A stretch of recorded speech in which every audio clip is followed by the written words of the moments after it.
Thank you, Robert. I want to start with what I'll call our credo, what we called our credo. Task force members don't agree on everything. There's a lot of disagreement about tactics, and as Robert was saying, there's good reason for that because of national specificity.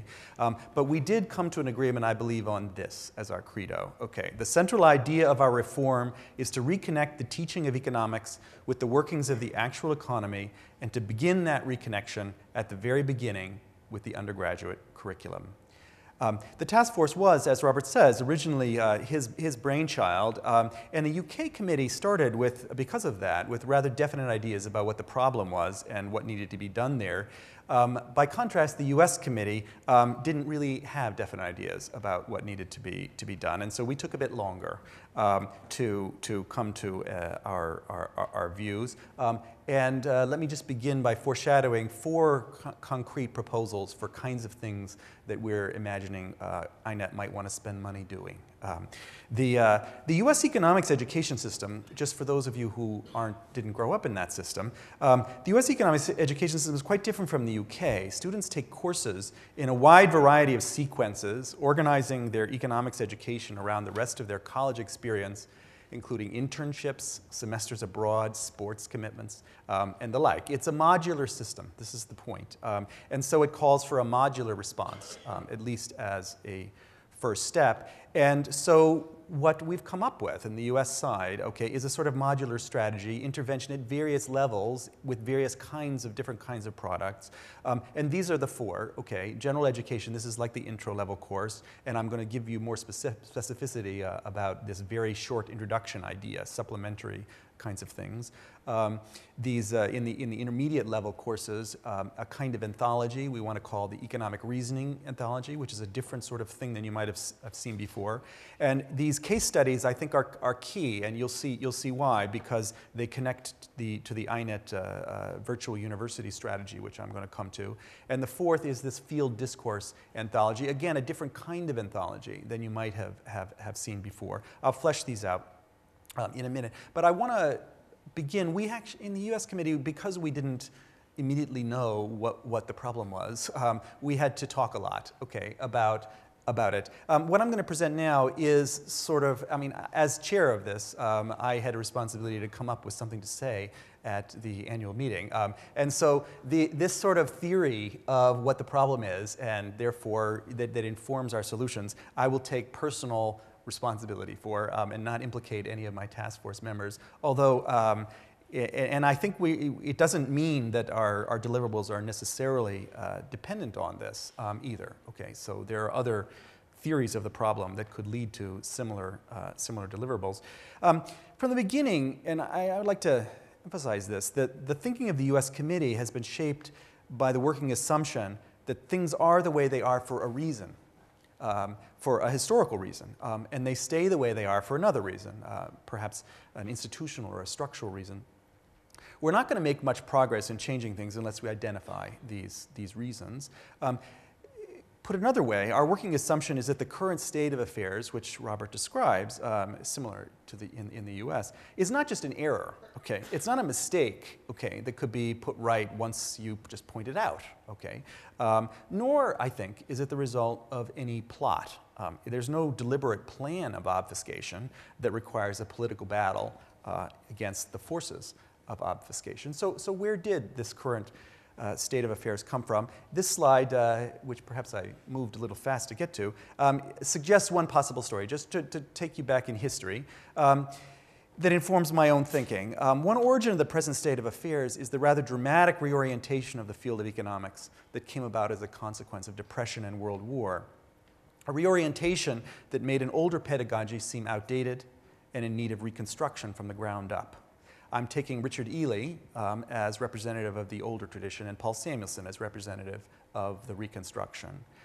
The shift from Ely to Samuelson was, in the first place, a methodological shift, a shift from emphasis on historico-institutional approach to an emphasis on the mathematico-statistical approach.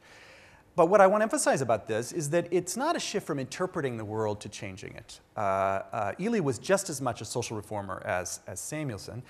Rather, it was about the conception of what kind of economy we have, and therefore what is the appropriate method to understand it and to guide reform efforts. I don't mean this in any deep philosophical way. I just mean thinking about this from Samuelson's point of view. A previous generation had banged away using one approach. Okay? And the result was depression and war.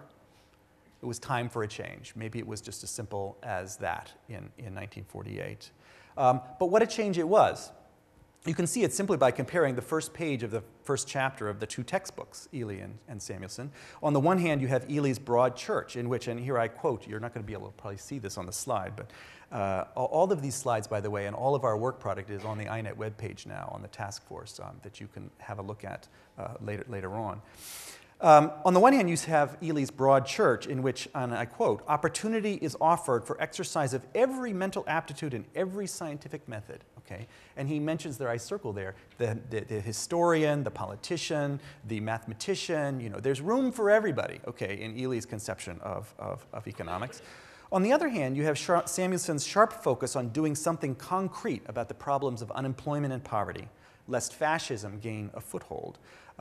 In the event, Samuelson captured the spirit of the age, and the post-war textbook market became populated by increasingly inferior imitators of Samuelson. Fast forward to a few decades and to a new generation that absorbed the techniques and models, but without the post-depression and post-war historical and cultural context that had informed Samuelson's own work and teaching. The consequent hollowing out of content produced a reaction, and I guess we're part of that reaction, but it's been ongoing, and this is the point I want to make in the next slide. There's been a series of attempts to influence the direction of economics, official by the organs of the American Economic Association, but also individual by individual professors trying to do their own best in their own jobs.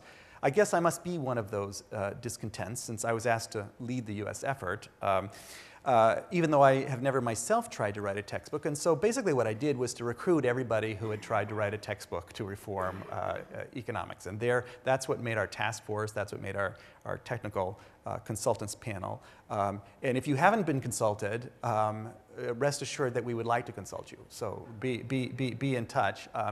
In retrospect, I think one thing I would do differently if I was doing it again, because of this strategy of getting people who were discontented teachers, it wound up that I was emphasizing liberal arts teachers, and that could be a bit confining.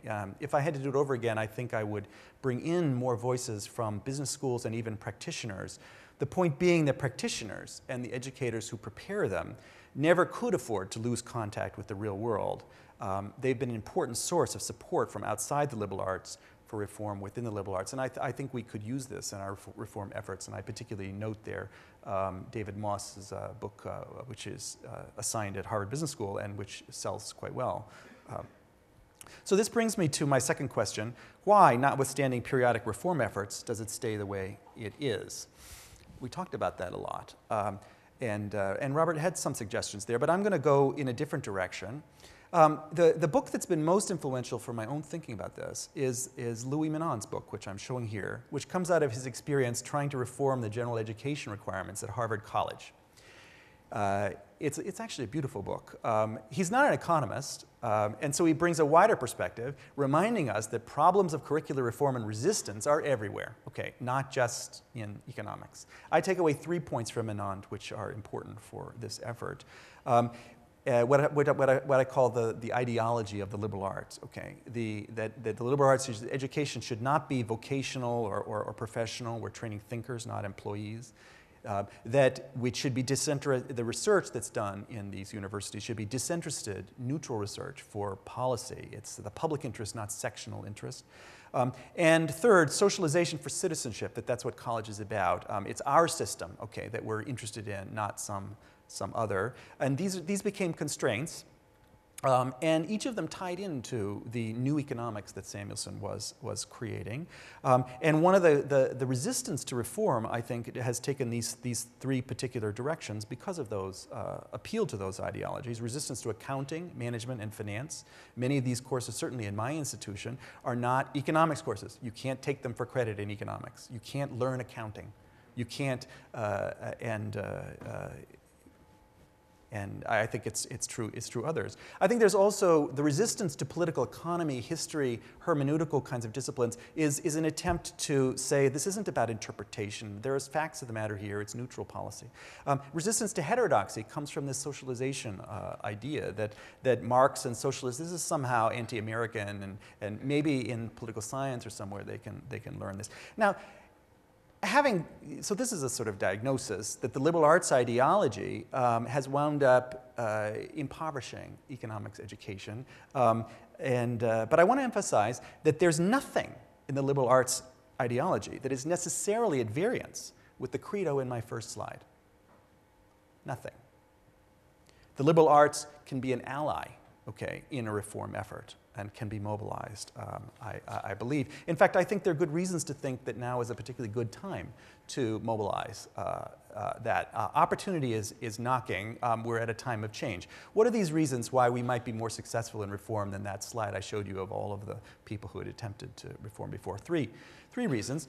First, the world has changed. The end of the Cold War means that socialization for citizenship can relax a bit. Okay, there is no socialist threat in the wings. Second, the financial crisis has undermined resistance on the first two dimensions. After all, it was a financial crisis, and as a consequence, there's a widespread sense that citizens, not just bond traders and accountants, okay, might need to know a little bit about accounting and finance, okay, in order to be responsible citizens. So we may be pushing on an open door, okay, in that regard. And thirdly, it was a crisis in economics, just as much as I think the Depression was. And so perhaps once again, as in 1948, when Samuelson wrote his celebrated textbook, maybe it's just time for a change, and the winds are there. There's another wind of change in the air that the American Committee particularly wants to emphasize. We're keen on technology and the internet and that sort of thing. I'm certainly not one who thinks the internet will replace professors. I hope not, anyway. But it will definitely change the way education is delivered. Technology is pushing curricular change anyway, and so now might be a favorable time to use that push to make other kinds of changes as well. The example in my mind very much is what's happening to the field of journalism, the way newspapers are changing. Delivery of another kind of information and educational content is just completely transforming itself, and I think the educational industry is going to follow. Let me give you two examples of what I mean by technology, and here's the entertainment portion of the evening here. So here's a video that one of our task force, is this working here? Is this running? There it is. This is showing the recession. You may, I see some of you recognize this. This went viral on the web. You know, people loved this video, just showing the darkening. Is it actually? Oh, it's going a little slower. Okay. The way the recession developed, getting darker and darker and darker and darker. You know, this is visual representation of data that was impossible in 1948. You know, the ability to represent complex data in something that's just very compelling, and you ask yourself, where's New Hampshire there? It's actually a little red there. Okay, it's better than the rest of the East Coast. Let me give you another example. So this is about empirical visualization. The second example is, in fact, from the Financial Times, which I love, as anyone who reads my blog knows. But I also think the Financial Times has been very savvy about being... where someone borrows at a low interest rate and invests in an asset that yields a higher rate. They're explaining the carry trade. I've used this in teaching. Between the two rates. A very simple example can show how profitable it can be. If you borrow $1 million paying 1% interest and invest that sum in an asset paying 5% interest, you would earn $40,000 in a year without moving a muscle. The idea forms the basis of banking. It has also underpinned some currency trades over the past decade. So you know when this. Japan This had is enough. extraordinarily low interest rates compared. Will this move to the next slide? There we go. So these are two examples of kinds of things that statisticians on the one hand and journalists on the other hand are actually producing on their own, okay? We don't need to do this, okay? Other people are doing this, and we can easily incorporate stuff like this in our own courses. So the challenge facing our committee is how to come up with ideas for something people are not already doing, okay? Projects that INET could support itself or inspire others to undertake. And that's what each of these 4 proposals is about. I just remind you what the 4 are, and I'm now going to talk about each one. So the first idea is this thing called the very short introduction. Oxford Press already produces a series of very short introductions. You see and there are a few with economic content. It's mostly actually other disciplines. You'll see there at the top of the stack Skidelsky's very short introduction to Keynes. In addition to the ones on the slide, Partha Dasgupta has one titled simply Economics, which Brad DeLong on our task force and Barry Eichengreen have used successfully in intro course at Berkeley. Our idea is to produce one on social accounting. So we're going to grasp the nettle, okay, and say accounting belongs in the intro course, actually. And it's part of economics. Drawing on 2 historical models, which I'm showing there, the 1942 textbook of John Hicks called The Social Framework, which used the national income accounts as its architecture, and more to the US interest, the 1952 monograph of Morris Copeland, a study of money flows in the United States, which is the origin of the flow of funds accounts. Our idea is that a short book like this could reconnect economics to the real world, but especially to the financial dimensions of the real world that are neglected by standard national income accounting and by the economics that got built on that framework. That's the first idea. Second idea. Instead of, or anyway in addition to, teaching students techniques of mathematical and statistical modeling, our idea is to provide examples of how economists actually reason in practice when they're talking to each other or to the world. And our idea is to produce an anthology inspired by the Norton Anthology of English Literature, okay, that treats the writings of economists as texts, to be studied as texts. How does this text work? That's what the budding student of literature is asked and studies. And the same question could offer a way into the field of economics. This list of 7 are really an attempt to categorize different kinds of texts. We classify by the functions of the text, not by the author, academic, practitioner, journalist type. That's important. Third idea. This is a web idea, okay? So this is our thought about how we could be like the FT in innovating and using the web. Our inspiration is a page that's already on the INET website that was produced early on in the life of that organization, last August 2010. It was an experiment at the time, apparently a one-off, produced for an audience that was not yet well-defined or even hardly existed at that time. It was building out this organization. In retrospect, it seems to us really a remarkably successful experiment, showing a new kind of product that could have far-reaching curricular impact. I'm showing there on the right-hand side. How does this text work, we could ask? Okay. First of all, it gathers together in one place various internal INET video assets from conferences and interviews, links to external assets of various kinds. But that's not the value added. Anyone could put together a list like that from a Google search. Okay. Anyone, I mean, less aged than me. The real value added in this kind of web page here is the text that surrounds these materials. Text that puts these things in context with one another and the larger issues being addressed, and text that guides the reader into engagement with the materials by raising a series of guide questions. If you go on the web page and you page down, you'll see all of that stuff. That's what professors do in their classes, and it's what INET can do on the website. But for me, the element that makes the whole thing pop, okay, is what I come to call the impact video. In this case, it's a video that INET played no role in producing. Austerity. It's big in Europe. It's getting big here. Everyone in the Prime Minister has been talking about it. But what is it? It's the common sense on how to pay for the massive increase in public debt caused by the financial crisis, mostly through the slashing of government services. First you take on debt, then you pay it off. I'll just stop it there. this is a video that INET played no role in producing. Mark Blythe, who's the speaker there, told me the story of how it came to be as a collaboration between, it was an invention, okay, between him and a videographer animator. The point is that this little video, okay, that he produced went viral. Okay, it's had hundreds of thousands of hits all over the web. So here's our idea, that INET could go in the business of producing things like this, okay, that would be the impact video that would give the pop, that would guide people then to the website that has all the rest of the content on it. Oh, no, I don't want to see it again. Okay, here's the fourth idea. This example is from my own course, Economics of Money and Banking, which I've taught at Columbia and Barnard for 10 years, and most recently also at Boston University. But I think it's an idea that could be more widely used, but I'm just going to give you the example of what I do. I use Stigham's Money Markets as a text for the course, but the book is really a desk reference for people who work in the money markets. So the real text is my lectures, and this is the important point, this series of 12 weekly readings.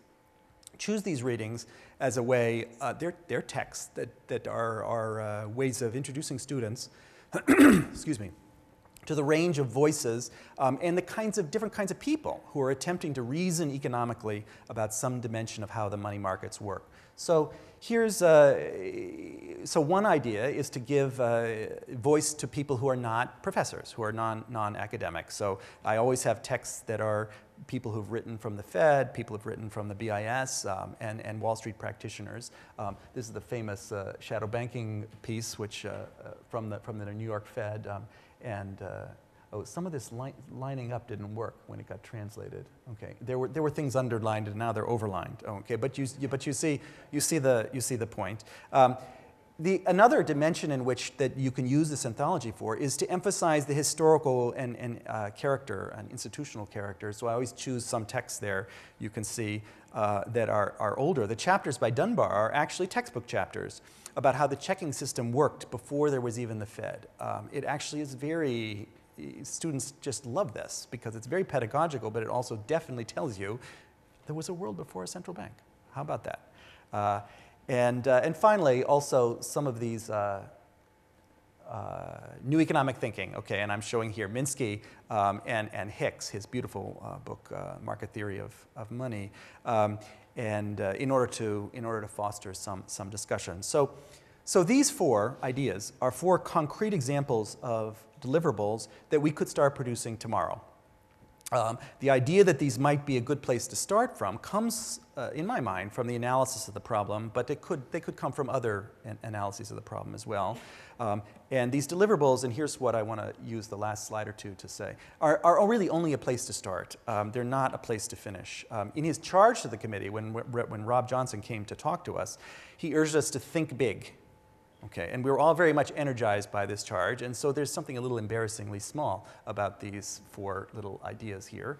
But that doesn't mean to say that we're not thinking big. Okay, so very much in our mind is the problem of getting these new materials adopted and taught by actual economists who are actually teaching in actual departments.